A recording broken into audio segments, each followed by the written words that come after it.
V Slovenski demokratski stranki se zavedamo pomena kmetov in kmetijstva.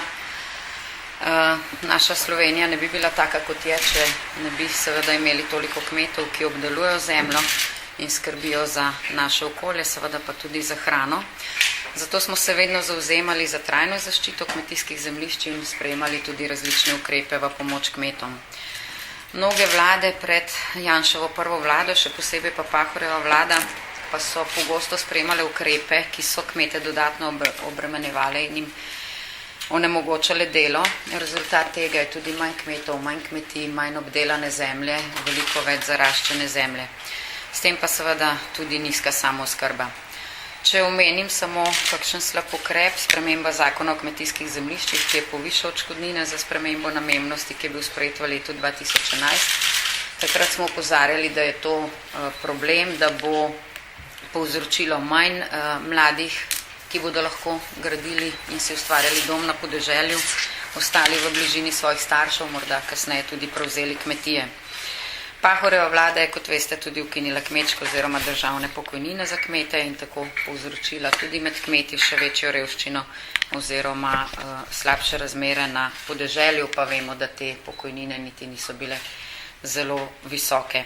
Sedanja vlada napoveduje tudi nove davke, ki bodo ponovno močno obremenili kmete, ki še vztrajajo na kmetijah in skrbijo, da uživamo zdravo slovensko hrano.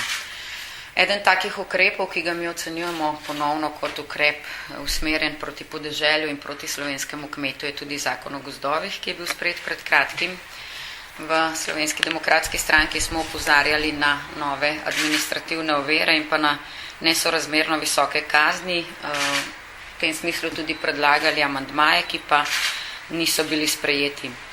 Ker ocenjujemo, da je zakon slab, obenem pa tudi neustaven, smo se skupaj s poslanskima skupinama Nove Slovenije in SLS odločili za ustavno presojo in sicer zahtevamo oceno ustavnosti 4. in 10. člena zakona o gozdovih. Zdaj, zaradi česa menimo, da je zakon neustaven in bi bilo potrebno omenjena člena razveljaviti. Razlogi so naslednji. Prvič so denarne kazni določene v nasprotju z uredbo EU številka 995/2010. Namreč ministrstvo je ves čas govorilo, da zakon spreminjajo ravno zaradi te uredbe. Kajti uredba pravi, da se morajo kazni določati sorazmerno z okoljsko škodo, vrednostjo zadevanega lesa in gospodarsko škodo. V zakonu pa teh kriterijev ni.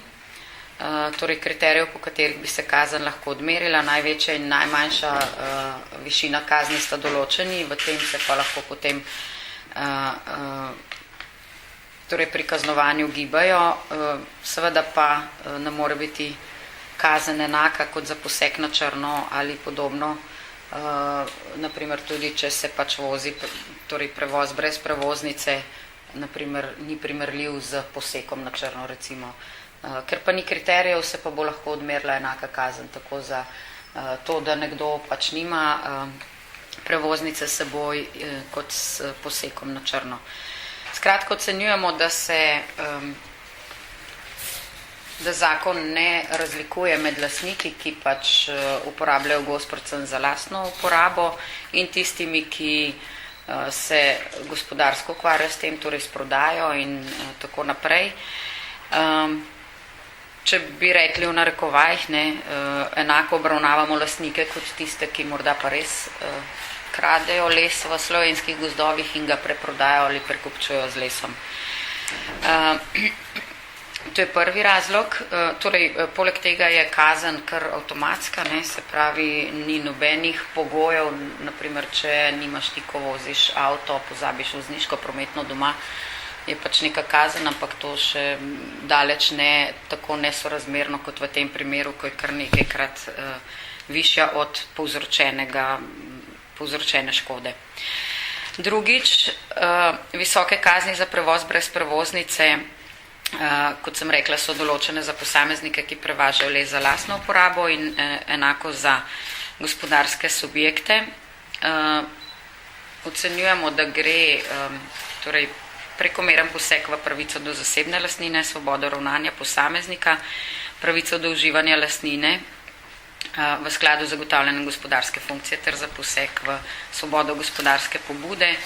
Mi se zavedamo, da je treba gozdove varovati, vendar pa ocenjujemo, da je že sedaj možno izvesti določene sankcije, ki pa se ne izvajajo. Kot pri mnogih drugih primerih govorimo ponovno o slabem nadzoru. Z spremembo zakona bomo pa kaznovali ponovno male, 2/3 približno kmetov uporablja oziroma vozi iz gozda za lastne potrebe in sedaj je videti, kot da je to glavni problem. Veste pa, da imamo na področju lesarstva oziroma gozda precej drugih problemov. Že sedaj nekatere stvari obstajajo, torej ko se odkaže les, kdo in kdaj mora posekati, že o tem obstaja dokument, ki ga ima tako lastnik kot Zavod za gozdove, ki to naredi. Že sedaj inšpekcijske službe lahko to nadzorujejo, kjer gre za večje količine lesa in prodajo, so tudi dobavnice, tako da se bi že na podlagi tega lahko ugotavljalo, od kje les izvira. Sedaj dodajamo še carino in druge, ki bodo lahko pač sankcionirali, vendar kot rečeno, že sedanji način inšpiciranja oziroma nadzorovanja ne funkcionira tako, kot bi moral in s tem zakonom se to ne bo bistveno izboljšalo. Potem je po našem mnenju neustavna tudi ureditev, ki onemogoča lastnikom izvrševanje lastninske pravice na gozdovih, tako da je zagotovljena tudi ekološka funkcija lastninske pravice na gozdovih.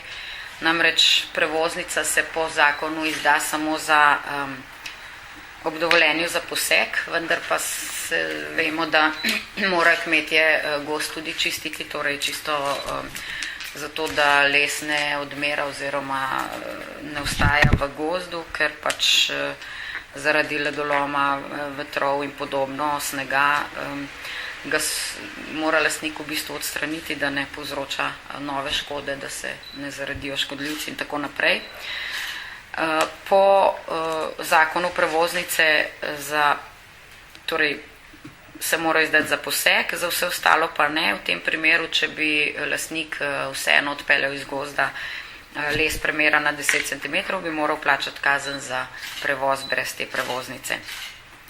Ocenjujemo torej, da zakon omejuje lastnika oziroma gospodarski objekt pri izvrševanju ekološke funkcije gozda, ki pa je seveda tudi potrebna. Poleg tega je določeno, da je čiščenje takega lesa možno samo s kmetijsko ali gozdarsko prikolico, ne pa tudi z drugimi. Vemo pa, da so lastniki gozdov manjše dele gozda imajo tudi tisti, ki niso kmetje.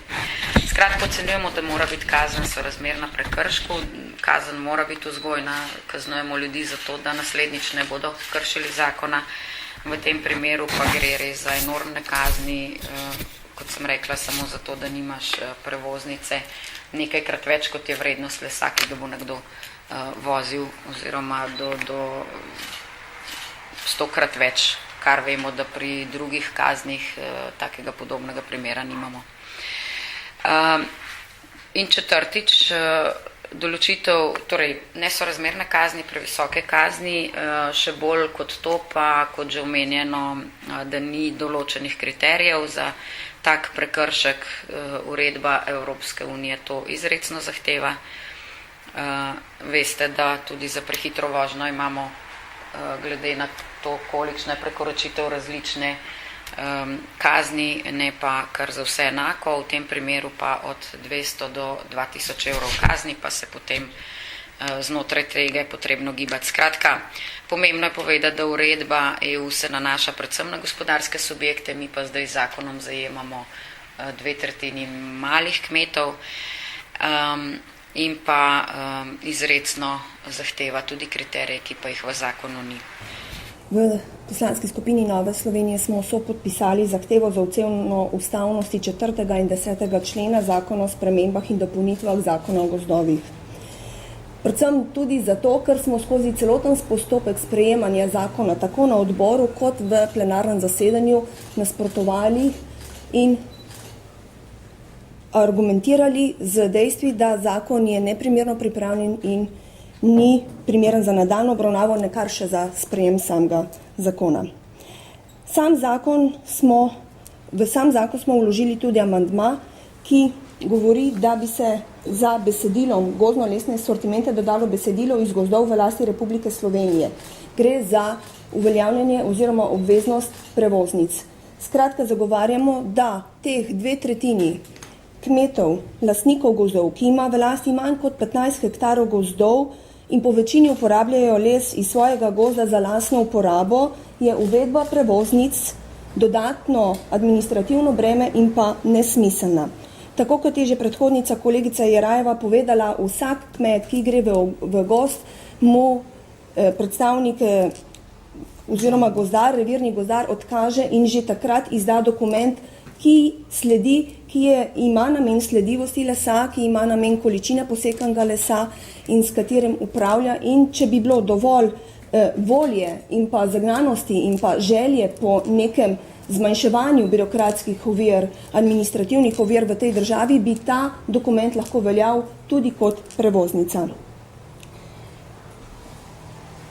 Jaz bi rada poudarila, da sama prevoznica za spravilo lesa za lastno uporabo in pa višine kazni za kmete je neprimerna, zato se v bistvu poudarila to, kar sem v teh dneh poletnih doživela. Srečevala sem se s kmeti na terenu, vsi so rekli, da enostavno kazen od 200 do 2000 evrov, če sekaš v lastnem gozdu, je za njih nesprejemljiva.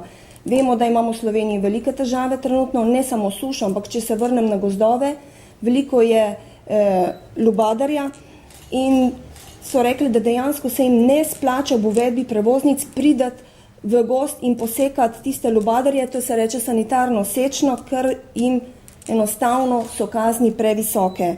Mislim, da to lahko tudi sami opazite, že če se peljete proti morju, malo pogledajte v okolico Loma, boste videli, koliko je tam potrebne sanitarne sečne, ki ob takih razmerah in ob taki zaostritvi te države oziroma te vlade nekako jim ni smiselna in za njih neuporabna.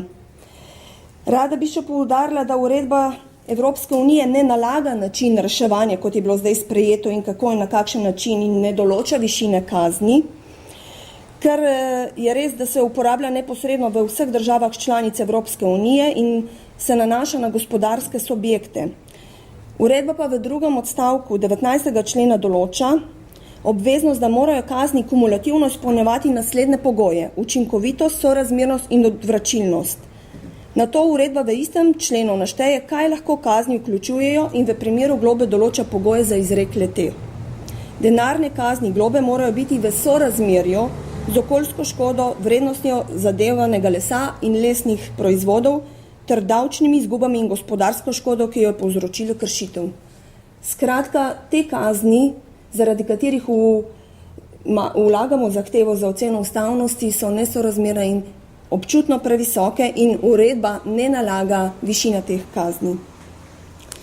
Očitno je, vlada se odločila, da bo reševanje finančne krize obesila na ramena slovenskega kmeta in podeželja.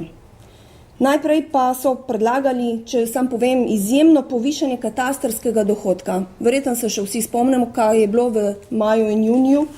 Nato so visoko obdavčitev predlagali vseh nepremičnin. Tukaj so bili spet pod drobnogledom in pod udarom kmetje, gospodarska poslopja in sedaj še z uvedbo prevoznice tudi za male lastnike gozdov. S tako visokimi kazni in v Novi Sloveniji se dejansko upravičeno mislim, da sprašujemo, kaj bo naslednji ukrep. Že tako letos letina zaradi suše bo bolj slaba, očitno pa hoče slovensko kmetijstvo dokončno uničiti ta vlada Alenke Bratušek. Hvala. Ja, tudi mi v Slovenski ljudski stranki smo se odločili, da pristopimo k tej zahtevi za oceno ustavnosti, predvsem nekaterih členov tega zakona o gozdovih. Ti členi so bili že omenjeni. Predvsem iz razloga, ker smatramo, da gre za zelo neživljenjski zakon, ki vsebuje predvsem na področju, to kar je bilo danes že povedano, predvsem na področju kazenskih sankcij, elemente, ki so popolnoma v neskladju z stanjem na terenu. V Slovenski ljudski stranki se zavedamo, da ni nič narobe, če izboljšamo sledljivost lesa, da se prepreči neevidentirana sečnja lesa, vendar pa, kot je to v državni upravi v zadnjem času že v navadi in se vse prevečkrat dogaja, da državna uprava v svoji vnemi gre predaleč.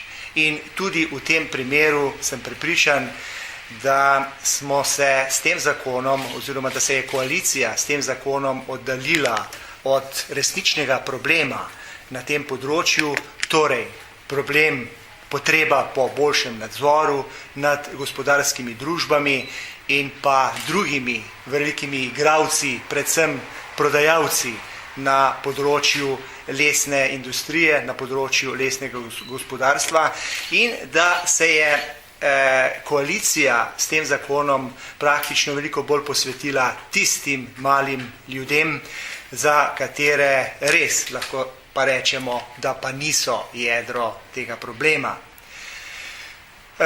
Čeprav si v poslanski skupini Slovenske ljudske stranke težko predstavljamo, kako se bo sploh izvajal ta zakon, kako se bo pripravil pravilnik, pa vseeno ne moremo mimo bojazni, da se bo inšpekcija na podlagi zakonskih zahtev po prevoznici ukvarjala predvsem s tistimi malimi kmeti in lastniki gozdov, ki si pripravljajo drva za zimo, ki izvajajo sanitarno sečno, ki čistijo gozd, odpravljajo posledice neurij in podobno, in njihova dejavnost zagotovo ni namenjena profitni dejavnosti. Tako da zakon predvsem z tega vidika potrebuje kanček zdrave pameti in se v Slovenski ljudski stranki resnično bojimo, da je koalicija s tem zakonom brcnila temo.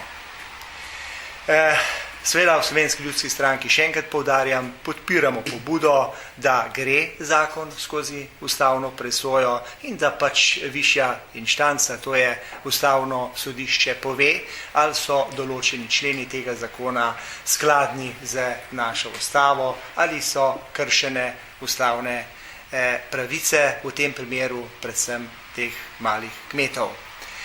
Za konec bi mogoče omenil še tole. Pravzaprav je to samo eden izmed zakonov, ki ga je vlada pripravila in neposredno in pa povsem nesorazmerno prizadene predvsem podeželje. Mislim, da se ustvarja s tem nek umeten konflikt, da je na podeželju življenje rožnato in da naj bi podeželje plačevalo to krizo. Seveda se v Ljudski stranki s tem nikoli ne bomo mogli strinjati, kajti, tako kot smo že večkrat poudarjali, zagovarjamo enakomeren regionalni razvoj, zagovarjamo decentralizacijo Slovenije in zato ne bomo nikoli dovolili, da vlada ustvari prvo in pa drugorazredne državljane. Spomnimo se samo napovedanih novih izračunov katastrskega dohodka in davka na nepremičnine. Torej, vlada se je odločila, bom rekel v narekovaju, stisniti samo en del naše družbe, se pravi tisti podeželski del, ki se ne nahaja v mestnih okoljih, in to je popolnoma nedopustno za našo stranko. In mogoče samo za konec, ob vseh teh problemih, ki sem jih zdaj naštel, smo vedno deležni zelo populističnih in všečnih besed pristojnega ministra, se pravi ministrstva za kmetijstvo in okolje. Seveda, vse te odločitve pa potem sprejme vlada in to seveda po svoje, drugače, kot napove sam minister, kot da minister v končni fazi ne bi bil član te vlade.